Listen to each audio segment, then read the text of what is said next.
Todos. Então, meu nome é Thiago Coelho, sejam muito bem-vindos, uma excelente quarta-feira, né? Agradeço também antecipadamente a presença de cada um por investir o tempo de estar aqui hoje, buscando conhecimento, buscando um pouco de clareza, né? Para onde vamos com a reforma tributária, agradecer os parceiros, os patrocinadores. Mas vamos lá.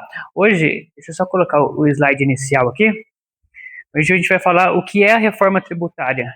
Esse assunto que tem sido amplamente discutido, né, em todas as mídias, é o assunto do momento, né? Muito se fala da reforma tributária, mas como que ela vai afetar o nosso dia a dia? Como que ela vai chegar na nossa empresa, na nossa operação, né? Será que isso vai impactar só as grandes empresas, ou as médias e pequenas? É isso que eu vou trazer para vocês. É um assunto muito amplo, muito extenso, levaríamos com certeza mais de um dia, 2 dias, aí teria que fazer um seminário para abordar todos os pontos da reforma, né? Prometo ser breve, tá?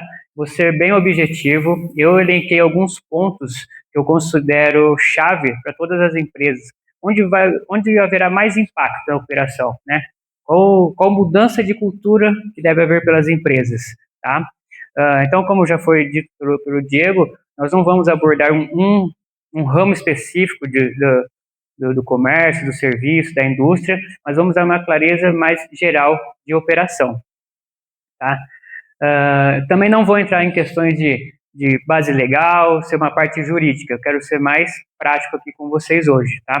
Então, o que a reforma tributária traz para as empresas é uma mudança de cultura, né? Não é somente a troca da sigla dos impostos. Então, vocês vão ver um pouco mais adiante que haverá mudança de como esse imposto será recolhido, como ele será calculado, como que vai funcionar a operação daqui para frente, né? Mas eu já adianto para vocês que a nova moeda do mercado é o crédito tributário, né? Então, se recentemente, né, todo mundo queria comprar bitcoins, investir em bitcoins, hoje as empresas vão querer crédito tributário.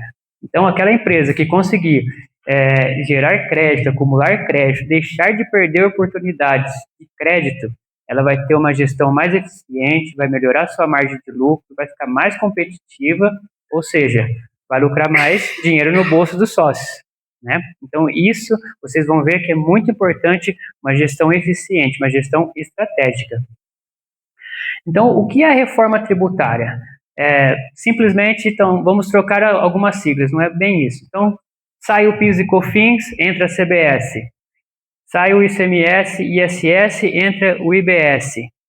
Digamos que sai o IPI, entra o IS em partes, que é o imposto seletivo, né? O apelidado imposto do pecado.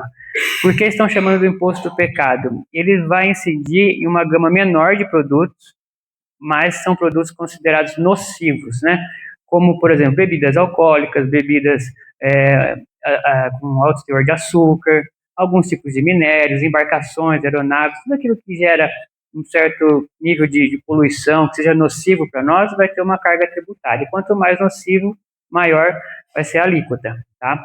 Aqui, pessoal, eu coloquei para vocês uma alíquota estimada, tá, de cada produto, de cada imposto. Isso ainda vai ser regulamentado, vai ser ajustado, ainda existe muita discussão, principalmente na área estadual, municipal, quais serão as alíquotas. Isso aqui é o que o mercado vem discutindo, tá? Não deve fugir muito disso, tá? Então, aí a gente tem basicamente 8,80, 9,30 para a CBS, 18,70 para a IBS, entre 25 e 26 para o IBS, né? Sabemos, já tem na legislação que muitos setores poderão utilizar o benefício de redução, né, da alíquota, como, por exemplo, o setor de educação, atividades regulamentadas, o setor hoteleiro, agências de turismo, a área médica, né, o agro, tudo isso terão incentivos de redução, né, na alíquota e poderão ser bem favoráveis. Vocês vão ver aqui para frente, tá? Qual que é o objetivo do governo com isso? É evitar esse acúmulo de imposto. Então, por exemplo, hoje, vamos lá, o Thiago emite uma nota de consultoria para vocês, a minha nota vai cheia para vocês, que são do Simples Nacional, são do lucro presumido, é um custo cheio, não tem crédito nenhum de imposto, né? E esse meu custo vai compor o serviço de vocês, o produto, e na próxima etapa vocês vão incidir mais imposto em cima. Então, a ideia do governo é que toda entrada e toda saída tenha o quê? Débito e crédito do imposto, para que o imposto não se acumule, e sim essa carga tributária que vai ser definida, ela acompanha do início até o final da cadeia. Essa é a ideia do governo. Claro, o governo também quer otimizar o recebimento dele. Vocês vão ver mais para frente que o modo de cobrança do imposto, né, vai ser alterado. Isso vai gerar um grande impacto, mas o governo vai garantir a parte dele, não tenham dúvidas, tá? Estamos iniciando aqui um período de transição, que começa agora em 2026, e se tudo der certo, seguir no cronograma, 2033 estaremos já somente com os novos impostos, né? Os antigos ficarão realmente no passado. Vai ser uma nova era. Então, como eu disse anteriormente, o crédito tributário vai ser o ouro, o patrimônio das empresas. Então, quem tiver uma gestão inteligente, souber acompanhar as mudanças, planejar quem é seu cliente, quem é seu fornecedor, qual é o seu produto, né? Conhecer toda a sua operação, vai sair na frente, porque ela vai melhorar a sua margem operacional, vai direcionar seu preço correto, você pode aumentar a sua lucratividade, você tem chance de competir vai equalizar com outras empresas do setor. Claro que tem, né, algumas particularidades de poder de compra lá da matéria-prima, algum tipo assim, mas na carga tributária isso vai ser equalizado. O que você vai pagar de imposto, o seu concorrente vai ter a mesma carga tributária. Então isso pode gerar competitividade para você, tá, no mercado. E muito se fala que agora a nova moeda é o crédito, tudo vai gerar crédito. Eu vou colocar aqui para vocês alguns exemplos do que pode gerar crédito ou que, né, a gente tem que ir com bastante cuidado. Pensa que hoje nós temos um número de processos muito elevado para a Receita liberar algum crédito, é muito complicado, né? Quem tem um pouquinho mais de conhecimento na parte de legislação sabe que, por exemplo, um exemplo básico, o ICMS. Eu posso acreditar aí no meu imposto se for para a área produtiva. Se for para a minha área, vamos supor, o PIS/COFINS também, se for para a minha área administrativa, não gera crédito. Aí eu preciso de um laudo para justificar quanto que eu gasto na parte industrial. Então, assim, é um gasto desnecessário, é uma complicação para controlar isso. A reforma tributária traz um pouco mais de clareza, simplicidade nisso. Por exemplo, energia vai gerar crédito. Pronto, acabou. Não importa se eu vou usar na área administrativa ou na área produtiva, né? Então, alguns exemplos aqui. O que vai gerar crédito hoje? Mercadoria para revenda, tá?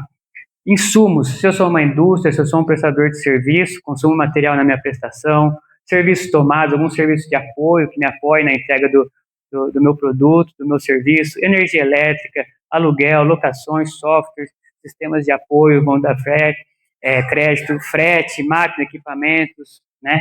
Então, aqui eu tenho alguns exemplos do que pode gerar crédito para a sua empresa.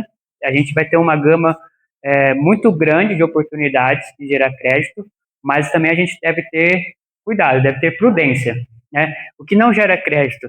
Então, lógico, né? Comprar sem nota, se eu movimentar aí, a nota for cancelada depois de transitar mercadoria, operações fictícias, produtos isentos, ali não vai gerar crédito. Tem alguns casos que tem, eu vou comprar com meia nota, isso daí você não vai conseguir aproveitar 100% do crédito, né? Então, esse tipo de coisa tem que ser evitado. Aqui tem um ponto crítico, gastos pessoais dos sócios, ou o que a legislação considera como uso e consumo, não somente dos sócios, né? Vou dar um exemplo, a gente está no final do ano, né? Tem a famosa a concha da firma, não é mesmo? A empresa vai lá, ela aluga lá, ela reserva lá o restaurante Madeiro, algum restaurante, né, que a empresa escolhe aí para o pessoal, banca confraternização, bacana, legal. Essa despesa, esse tipo de despesa, é considerado uso e consumo, não vai gerar crédito, tá? Então você tem que tomar bastante cuidado. O sócio foi lá e abasteceu o carro dele, pegou a nota lá para a empresa. Isso é considerado uso e consumo do sócio, não deve gerar crédito, né? Eu abasteci o caminhão da minha empresa, abasteci o utilitário da minha empresa que eu uso para prestação. Beleza, isso é da sua operação. Então você tem que ter muito cuidado com o uso, né, com a apropriação de crédito. E a gente tem que tomar cuidado porque a Receita ela tem uma inteligência muito avançada no cruzamento de informação, ela sabe o tipo de operação, o tipo de fornecedor, o que ela achar estranho, ela tem capacidade de nos questionar. Tá? Então, ela tem um sistema preparado para isso. Então, aqui é um ponto que eu acho que é muito importante, é uma oportunidade ímpar para as empresas. Tá? Eu, particularmente, não lembro disso ocorrer. A Receita ela vai liberar para as empresas, vai autorizar as empresas a apropriarem de um crédito presumido dos estoques. Né?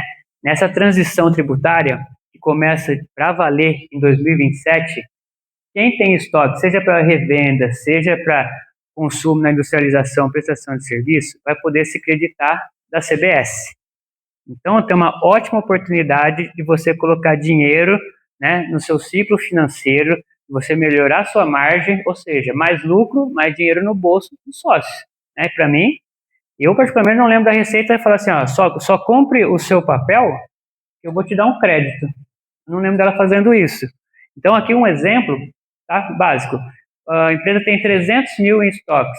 Ela fez o levantamento, o controle certinho, ela apurou 27 mil de crédito do CBS. O governo só vai colocar, ó, provavelmente, isso vai ser definido, mas provavelmente serão em 12 parcelas que você vai apropriar isso. Tá? Mas beleza, tenho 27 mil entrando na minha conta hoje. Né? Já melhora o meu fluxo. E o que as empresas têm que fazer para aproveitar esse benefício? Simplesmente, basicamente, o que deve ser feito, né? O famoso inventário, né?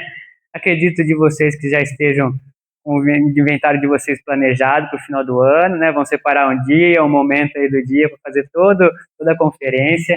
Aqueles que ainda não fazem terão a oportunidade já de fazer esse ano. Vocês vão entender aqui que precisa fazer uma oportunidade excelente para as empresas, tá? O que deve constar nesse controle, nesse inventário? Então, a classificação correta dos produtos por NCM, conciliar o físico com o sistema, né? Não adianta, no meu sistema tem 5 peças, eu vou contar, tem 2, vice-versa. Eu tenho cinco pneus, eu vou contar lá, eu só tenho 2. Peraí, né, gente, é hora de fazer os ajustes, todos os acertos. Eu preciso ter rastreabilidade dos produtos, preciso, né, saber de onde veio o esquema fornecedor, comprei com nota. E aqui um ponto muito importante, né? O nosso colega vai falar posteriormente a importância de ter um sistema confiável que te dê rastreabilidade, te dê clareza, confiança na informação. Né? Você precisa usar um suporte, né, à altura da sua empresa, que te dê agilidade e confiança. Vamos eliminar aqui ó, itens com erros, separar os produtos não tributados. Aqueles que não têm tributação de PIS/COFINS, por exemplo, se eu tiver um produto que é isento, ele não vai gerar crédito. Tá? Então, para eu gerar crédito presumido, esse produto tem que ser tributado na etapa anterior, tributação de PIS e COFINS. Se ele for isento, ele não tem, então tem que separar isso. Tá? E aqui, se por ventura tiver algum material que apareceu lá na empresa, no cantinho, sem nota, pode acontecer, né? Ele não deve ser considerado nesse levantamento, tá? Deixa ele lá no cantinho, ou separa, manda para a casa da sogra, manda para a casa do cunhado, né? O cunhado é bom para mandar essas buchas, né? Manda para a casa do cunhado. Se acontecer alguma coisa, não sei, é culpa do cunhado, tá? Então, assim, brincadeira, pessoal, mas aqui a gente deve tomar muito cuidado com esse tipo de operação, tá? Estou falando de CBS, mas existem outros riscos aqui. Então, pessoal, vocês estão vendo que é um trabalho importante, né? Que vale muito a pena a empresa dar atenção, investir nisso, e você vai melhorar a sua gestão, né, e seu fluxo financeiro. Um outro ponto importante é em relação ao imobilizado. Hoje, quem é do Simples Nacional, quem é lucro presumido, ao comprar um equipamento, um bem de capital, ele não tem praticamente... o presumido ainda pode se beneficiar um pouco do ICMS, mas os impostos fiscais não gera benefício nenhum. Você não tem crédito na sua apuração. Você não tem crédito sobre a depreciação. Então, se eu comprei uma máquina, vamos por uma injetora, uma máquina de fresa, uma máquina de costura industrial, ele é 100% custo para mim. Ele entra lá 100 mil. E agora, com a reforma, esses 100 mil, parte dele vai gerar crédito para você. Então, se eu paguei 100 mil na minha máquina, vamos supor que, hipoteticamente, tá, pessoal, tem uma carga de 26,5, 26.500 vai gerar de crédito para a minha empresa. Vai entrar na minha apuração como crédito. Ou seja, o custo aqui é reduzido. Vai para 83.500 essa máquina. Né? Já está sendo um bom negócio. E olha que bacana, passado algum tempo, passaram-se, vamos supor, 4, 5 anos, eu vou vender essa máquina. Eu vendo a minha máquina por 50 mil. Então, eu tomei crédito na entrada, vou pagar o imposto na saída. Mas observem, eu tomei crédito de 26.500 e vou pagar 13.250 na saída. Nessa operação de compra e venda, olha aqui a geração a favor da empresa. Você teve mais crédito que débito. Isso não existe hoje para vocês do Simples e Lucro Presumido. Do Simples para quem for no regime híbrido, tá? Que eu vou explicar um pouquinho mais adiante. Então tá aí uma boa oportunidade de usar a estratégia, de usar o planejamento. Você pode tomar crédito, usar de fatores que beneficiam a sua operação. Agora vamos pensar também numa hipótese. Uma transportadora vai lá e compra um utilitário. Beleza, vai gerar crédito. Ah, uma empresa de delivery comprou 2 motos, 3 motos. Vai gerar crédito. Aí eu, né, Thiago, tô lá, tenho uma empresa de consultoria, fui recentemente lá no Salão do Automóvel, falando, nossa, que bacana, carro show de bola, top de linha. Parei no stand, o vendedor falou, Thiago, você tem CNPJ, eu tenho condição especial aqui para você. Você já deve ter ouvido isso ou passado por essa situação. Bacana. Mas vamos ver, será que vale a pena esse desconto do CNPJ? A gente precisa fazer os cálculos. Por quê? Se for para uso do sócio, a Receita fala, não deve se creditar esse veículo, né? Então, ele não vai gerar esse crédito na saída. 3, 4 anos depois, quando eu for vendê-lo, você vai ter imposto para pagar. Então, se eu observo, eu não tenho crédito e vou ter o débito desse imposto. Será que esse desconto da minha aquisição vai valer a pena? Depois, eu preciso planejar isso. Será que eu não perco menos dinheiro comprando e vendendo na pessoa física? Né? Por isso, de cara, nem tudo que parece ser bom é tão bom assim. Precisa de planejamento. Vocês precisam entender isso. Tá? Aqui é um simples exemplo. Então, você fala, Thiago, mas como é que a Receita vai saber que eu uso o meu veículo para uso pessoal, né, para a empresa? Né? A Receita pode, como eu disse, ela conhece a sua empresa muito bem. Ela pode te questionar, falar, Thiago, você usa mesmo para trabalho esse carro? Com certeza que eu uso a Receita. Ele vai falar, então mostra para mim seus relatórios de viagem, despesa, né, de combustível, pedágio, me mostra os clientes que você atendeu, deixa eu acompanhar a quilometragem do carro, será que eu consigo realmente comprovar que ele é para uso do trabalho? Ela fala, não, eu uso das 8 às 6 no trabalho e das 6 às 6 da manhã ele é meu, eu vou passear, jogar bola, final de semana eu vou para a praia, então está tendo um uso pessoal. Então a gente precisa tomar muito cuidado do crédito que a gente vai utilizar, do conceito que a gente vai usar, tá? Como eu disse, tem excelente oportunidade de crédito para as empresas, mas a gente tem que ser prudente, tá? Para não gerar um contencioso, um questionamento tributário aí para nossa empresa, tá? Então é muito importante. Um outro fator aqui, uma grande mudança, é para o Simples Nacional, né? O Simples Nacional vai ter a opção de mudar, de escolher, na verdade, entre permanecer no sistema tradicional ou mudar para o sistema híbrido. O sistema híbrido é recolher a CBS e o IBS por fora do DAS, né? E vocês vão ver mais à frente que o sistema híbrido ele gera mais crédito para os seus clientes, pessoa jurídica, e o sistema tradicional é mais focado para a pessoa física, né? Então, assim, agora é a opinião minha, tá? O que eu vejo, o fisco quer cada vez mais empurrar as empresas para o sistema de débito e crédito, de apurar imposto, e deixar realmente aquelas empresas que vendem lá realmente para o consumidor final, que só está atrás de briga por preço, fica no sistema tradicional, tá? Que não quer saber de créditos. Então, eu vejo que esse é o foco da Receita agora. Tá? Mas a gente não pode, digamos assim, engessar, falar assim, quem vende para consumidor final é sistema tradicional e quem vende para pessoa jurídica é sistema híbrido. Eu fiz algumas simulações que vocês vão ver que não é tão simples assim, a gente não consegue engessar para um setor. Cada empresa vai ser um caso. Tá? Cada empresa tem uma estrutura de custos e isso vai fazer toda a diferença. Vou mostrar para vocês aqui um pouquinho mais à frente. Tá? Então, só para vocês pegarem o raciocínio, vou passar aqui. Aqui, ó, uma simulação de apuração. Como que é o DAS hoje? Então, eu sou do Simples, eu tenho lá meu faturamento aqui, vamos supor que eu emiti minha nota. Aqui eu só marquei a substituição PIS e COFINS pela CBS. Você vai ver que a mesma carga tributária não vai ter aumento de alíquota. pelo menos por enquanto, né? Ninguém citou isso. Então, a mesma carga tributária mudou a nomenclatura. Nessa operação aqui, se eu vender para uma pessoa jurídica, olha quanto eu vou gerar de crédito. Praticamente R$ 1.700, né? Se eu for do sistema híbrido, olha a diferença. Quanto eu gero de crédito? 8.600, quase R$ 7.000 a mais. Aí, se o meu cliente for pessoa jurídica, quem você acha que vai ser mais interessante para ele? Né? O que gera crédito ou o que não gera crédito? Né? Mas, olha só, vamos observar uma coisa. Vamos supor que aqui seja um prestador de serviço.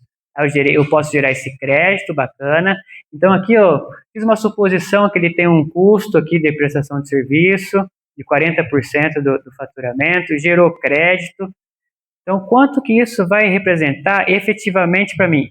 Mas isso aqui, esse custo, está ligado à minha estrutura, né? Pode ser que você não tenha muito custo.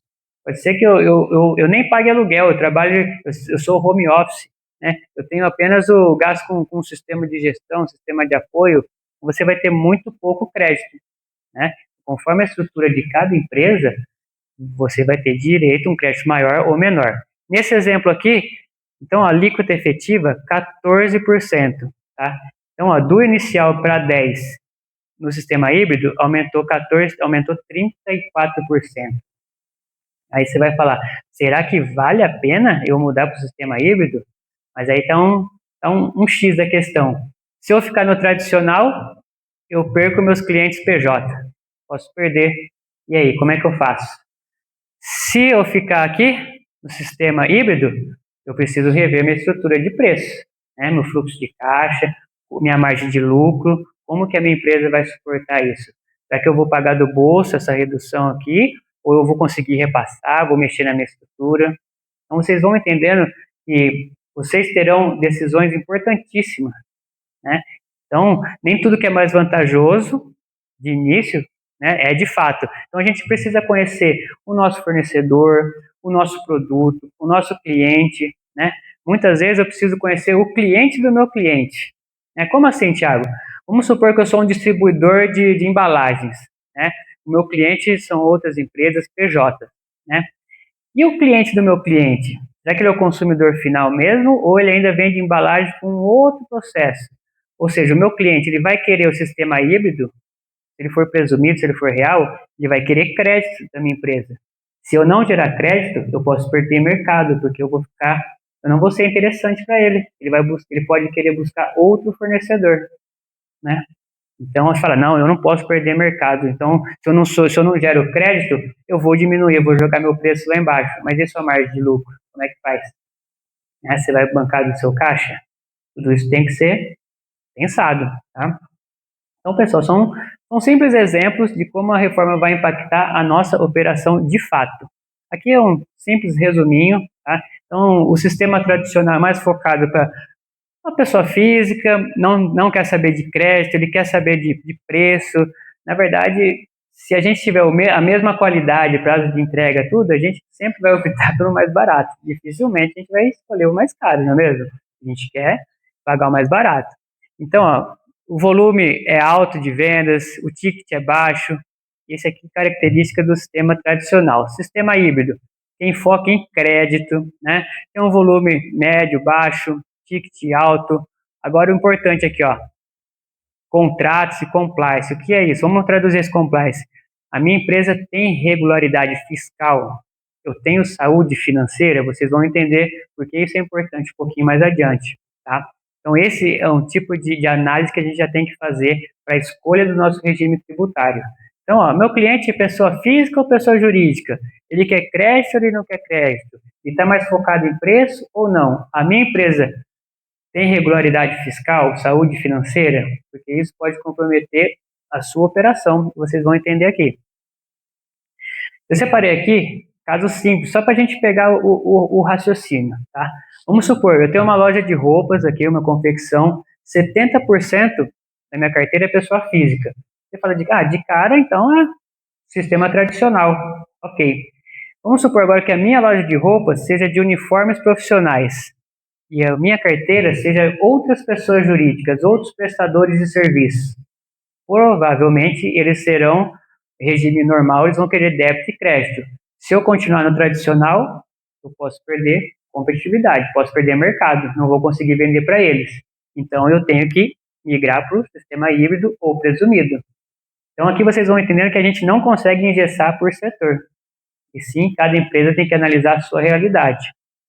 Outro exemplo, distribuidora de material elétrico, 80% PJ, 80% da carteira, mais indicado, inicialmente, presumido ou híbrido. Clínica de estética, vamos imaginar uma clínica na área de saúde, uma clínica médica, né? Então eu tenho 90% ou até 100% da minha carteira pessoa física.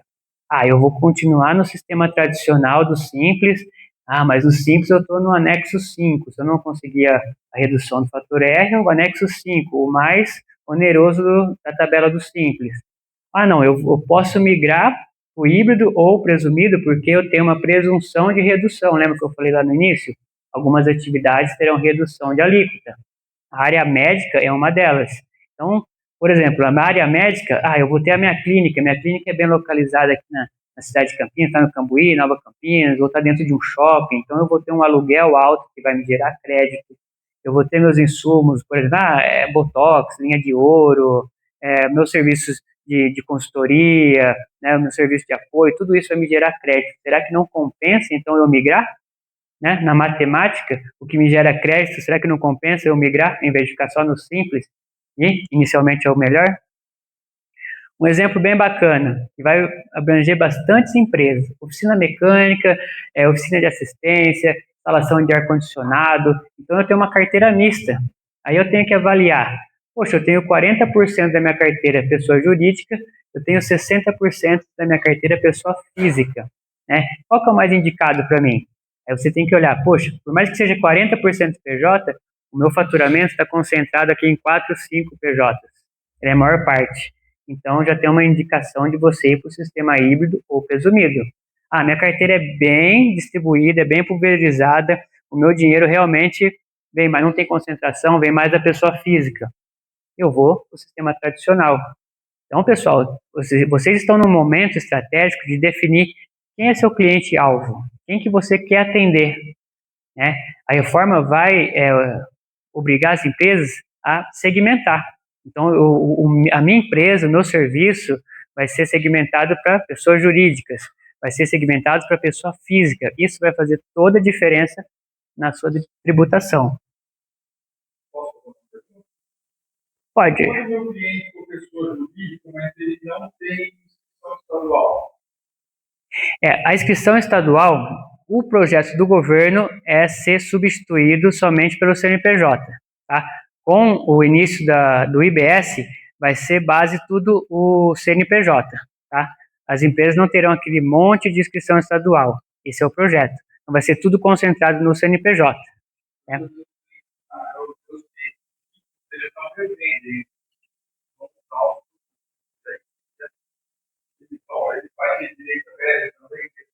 Se ele for híbrido ou presumido, ele vai ter direito.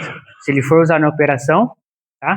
E aproveitando, pessoal, nós faremos, né, com todo respeito, a gente faremos a apresentação aqui e no final a gente vai ter um espaço para as perguntas, para as dúvidas, tá bom? Então, aproveitando aqui, então não tem um sistema exato para todas as empresas, cada uma vai ter que analisar a sua, tá? E o Simples Nacional é o único que poderá escolher 2 vezes ao ano. Eu fico no tradicional ou eu vou para o sistema híbrido, tá? Então, acho que vai ser abril e setembro, a empresa vai ter que fazer essa escolha. Então, vocês entendem que é um acompanhamento contínuo, né? E o Simples tem essa oportunidade. Não acertei esse semestre, não está legal. Vou tentar outra tributação no próximo. Tá? Mas tudo isso precisa de planejamento, precisa de estudo. Tá? A reforma tributária exige das empresas o olhar de agora e o olhar lá na frente. Você precisa se planejar. Então está na hora das empresas se profissionalizarem. Tá? Não dá mais para a gente ir tocando o barco de qualquer maneira, assim, com todo o respeito, mas não dá para usar mais planilhinha de Excel, caderninho. A gente precisa de sistemas confiáveis que nos dê clareza, nos dê confiabilidade, de parceiros estratégicos capacitados que nos dê suporte na tomada de decisão. É isso que a gente precisa agora. Tá? Então, a reforma tributária vai realmente separar aquela empresa que que quer progredir para frente, gerar lucro, ou daquelas que só querem se manter ali viva no mercado, vamos vivendo ali do jeito que dá, vamos girando, tá? Essa é a minha visão de agora. Um outro ponto muito sensível que eu considero é a precificação. Como eu disse lá no início, quem usar da inteligências estratégicas vai ganhar oportunidade de mercado e melhorar a sua rentabilidade, tá? O que isso significa, Thiago? Por exemplo, o Thiago Consultoria emitiu a nota hoje, sistema tradicional, R$ 1.000, tá? Vamos supor, hipoteticamente, que eu pago 10% de imposto, então R$ 100 é da receita e 900 vem para o Thiago. Quem adquirir meu serviço, tá, vai adquirir por R$ 1.000, isso é 100% custo. Né? Vai compor seu custo de produção, seu custo do produto, e você vai depois jogar mais imposto em cima, e assim sucessivamente. Como que fica aqui no híbrido ou lucro presumido? O meu serviço continua sendo 900. Aqui, pessoal, só uma observação. O mercado vai mudar um pouco a forma de negociar, tá? Você já deve ter ouvido, lá fora a gente tem o preço na gôndola, a gente tem o preço na loja, chega no caixa, aí tem o IVA, que é o imposto, né? O imposto é pago no caixa. Aqui, basicamente, nós vamos migrar para esse sistema também. Então, a gente vai negociar nosso preço, tudo, 900, são R$ 1.000, esse é o meu serviço. E é sabido que a gente já tem o IVA. Vamos supor aqui, só para facilitar a conta, o IVA é de 30%. Tá? Então, Thiago, quanto que é a consultoria? Minha consultoria são R$ 900. Quanto que é o IVA do mercado? 30%. Então, a nota fiscal vai sair por 1.170. Aí, o meu fornecedor vai falar, pô, Thiago, ficou mais caro, assim você me quebra, assim não vai dar para continuar com você. Eu vou falar, colega, calma, eu vou te demonstrar que eu fiquei melhor para você. Antes você pagava 1.000 e lucro presumido e simples, não tinha crédito nenhum. Hoje você vai me pagar 1.170, vai recuperar 270 de crédito, ou seja, eu vou te ajudar a pagar menos imposto. Já viu isso? Um parceiro que te ajuda a pagar menos imposto? E o meu custo para você, R$ 900. Diminuiu. Eram R$ 1.000, agora são 900. Então eu fiquei mais barato para você e eu ainda te gero crédito para pagar menos imposto. Isso aqui é só uma estratégia de como demonstrar, né, como o imposto não deve ser um empecilho, né, na negociação. Tá? O brasileiro é criativo, ele vai usar da sua inteligência para conseguir colocar isso em operação. Aqui é um simples exemplo, tá? Mas a gente bate nessa tecla. Antes custava 1.000 e hoje eu custo 900. Né? Então, melhorou, ainda te gera o crédito. Isso aqui você está antecipando da sua operação. Agora vamos pensar assim, eu estou no sistema híbrido presumido, mas eu não quero mexer no valor do meu trabalho, eu vou manter o meu contratinho a R$ 1.000 por mês, eu tenho medo de perder o cliente, eu não quero mexer. Beleza, não tem problema nenhum. Mas a gente sabe que o IVA do mercado, 30%. Então você vai receber líquido, ao invés de 1.000, você recebe 700 agora. Né? O seu cliente vai pagar o boleto de 1.000, vai se creditar de 300 e o custo efetivo para ele é 700. Negócio da China para ele, né? Só que quem que vai bancar essa melhora aqui? Você, o seu bolso.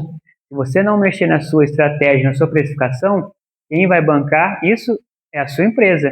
Será que a sua empresa vai suportar essa perda de margem? Se o fluxo financeiro está preparado para isso?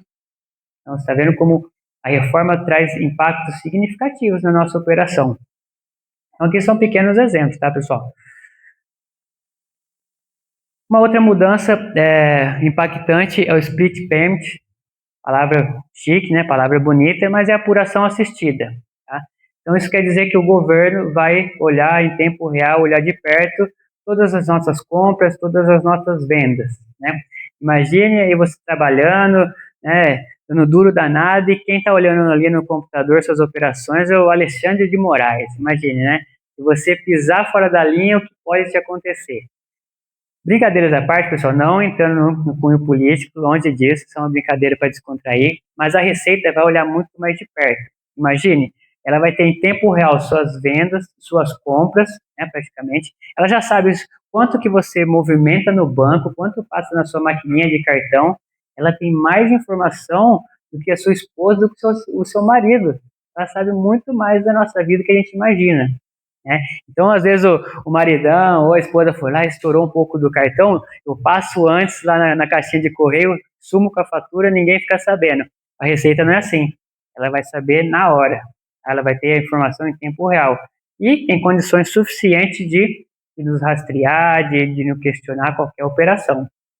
Então, pessoal, aqui é um ponto muito sensível, até nosso colega vai completar posteriormente, que as empresas precisam valorizar a informação financeira, precisa de um fluxo de caixa atuante, um fluxo de caixa projetado, né? Você precisa de um sistema que te dê suporte, você precisa de uma equipe técnica qualificada, vocês vão entender, estão entendendo o porquê isso faz a diferença, né?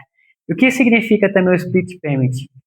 O foco do governo, como eu disse lá no início, é garantir a parte dele, antecipadamente. Hoje, o Thiago vai lá e emite a nota de R$ 1.000, eu tenho R$ 100 para pagar, mas eu estou meio apertado, no mês que vem eu não vou pagar o meu DARF, né? E acumulo uns 2, 3 DARF, depois eu entro com um pedido de parcelamento, pago 3, 4 parcelas, deixo lá pendente, eu acumulo mais e depois eu parcelo de novo, né? E assim vira aquela bola de neve e a Receita tem dificuldade, né, de receber esse imposto. Hoje não. Ela vai receber na hora. Então, eu emiti minha nota de 1.000, quando eu receber isso, 300 já fica com a Receita, né? Vamos pensar assim, quarta-feira, trabalhei, dia cansado, cheguei em casa, chegou, a esposa também chegou, o marido chegou, hoje não tem janta, liga lá, pede uma pizza, você fala, aquela pizza gostosa, cheirosa, quentinha, o motoboy entrega na sua casa, você abre, dos 8 pedaços só tem 5. Mas que sacanagem é essa?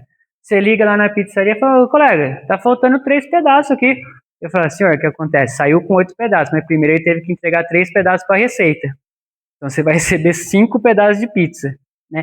É isso que é o split payment, ela vai garantir a parte dela antecipadamente, tá? Então é o foco, né? Melhorar o caixa da Receita, diminuindo a inadimplência. E aí, será que seu fluxo de caixa está preparado para isso? Imagine, você pagando aluguel, fornecedor, funcionário, né? A sua empresa girando, qual que é o impacto disso? Eu não tenho mais 1.000, agora eu tenho 700, né? Por isso que a gente precisa de previsibilidade, precisa de gestão, a gente precisa investir nisso, né? Então o split payment vai impactar nesses casos. Agora imagine que situação também, é débito e crédito, apuração assistida. Eu sou o Thiago consultoria, vou lá, prestei um serviço para uma empresa bacana, gerei crédito para ele, mas vamos supor, fala, eu continuo apertado esse mês, não vou pagar o meu imposto. Aí o que acontece? O meu cliente, ele não vai poder usar o crédito dele enquanto eu não pagar, né? E o que é o pior? Ou, né, não sei, estratégico para a Receita. O meu cliente vai saber que eu não paguei o imposto, porque esse crédito não vai ser liberado para ele, né? E aí imagina, você fala, pô, eu não vou contratar mais o serviço do Thiago, não adianta nada ele me gerar o crédito e eu não posso usar porque ele não paga, ele não é um bom pagador. Vou procurar outro parceiro, outro fornecedor, né? E da mesma maneira eu estou do outro lado. Eu tenho um fornecedor, na hora da minha apuração, vou usar o crédito, não está liberado. Pô, tá de sacanagem, vou procurar outro. Vou procurar alguém que tem regularidade financeira, regularidade fiscal, né? Agora imagina se você tem um certo nível de amizade, vamos supor então se você vendeu para o seu cunhado, né? Ele vai saber que você não pagou o imposto porque o crédito não está liberado, aí ele liga para você e fala, e aí Thiago, beleza, tranquilão, aí como que tá as coisas? Tá ruim das pernas? Não, tá tudo indo bem, cara, tá uma correria boa aqui, cara, dá uma verificada aí porque o meu crédito não foi liberado. Você vai falar, como é que esse cara sabe que eu não paguei o imposto? Você fala, não, é culpa do financeiro, deve ser erro do banco, só pode ser erro do banco, tá tudo pago. Você vai desligar o telefone, vai pegar o dinheiro com o primo, com a sogra, alguma coisa assim. Pega com a sogra, né, que os juros é baixo, o prazo é estendido, vai lá e quita esse imposto, para não queimar o seu filme. Já pensou o cunhado na festa de final do ano falando mal de você? Ih, a empresa tá quebrando, não tá pagando imposto, hein? Então assim, é um tipo de situação, brincadeirinhas à parte, que pode gerar, né, impacto na sua operação. Você perde credibilidade, você pode perder o seu fornecedor, o seu cliente. Então, isso aqui é um impacto significativo na operação. O split payment vai começar aí os primeiros testes em 2027, mas até todo o planejamento da Receita vai girar 100% para as empresas, tá? Não tem como escapar. É igual o Pix. Começou aos pouquinhos e hoje até o vendedor do sinaleiro tem Pix. Todo mundo tem Pix. Tá? Então, é inevitável esse sistema aqui. Então, pessoal, aqui basicamente os principais erros, né, que as empresas devem evitar. Então, a gente tem que evitar cancelar a nota depois que ela estiver já no de fato, não se deve cancelar a nota, né? Tem que ter cuidado antes da emissão. Registrar serviços de maneira errada, classificar errado, ou não adianta, por exemplo, lá ter minhas despesas de aluguel, de consultoria, no nome do CPF do sócio, no nome do CPF da esposa, isso não vai me gerar crédito, tá? Só fazendo um adendo aqui, uma observação, para a empresa se beneficiar daqueles créditos, tudo precisa estar registrado no nome da empresa. Não adianta estar em nome de terceiros que não vai rolar, não vai dar certo, tá? Então já fica aí uma dica para vocês reverem seus contratos, todos o cadastro com seus fornecedores para ver se está tudo em nome da empresa.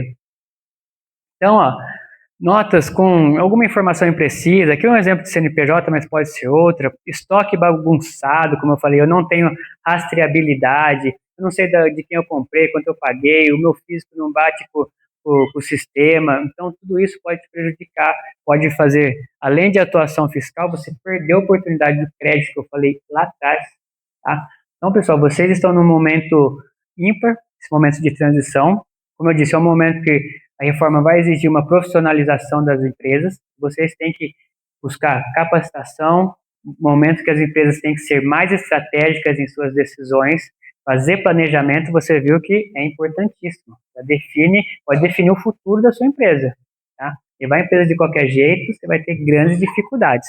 Bom, pessoal, muito obrigado.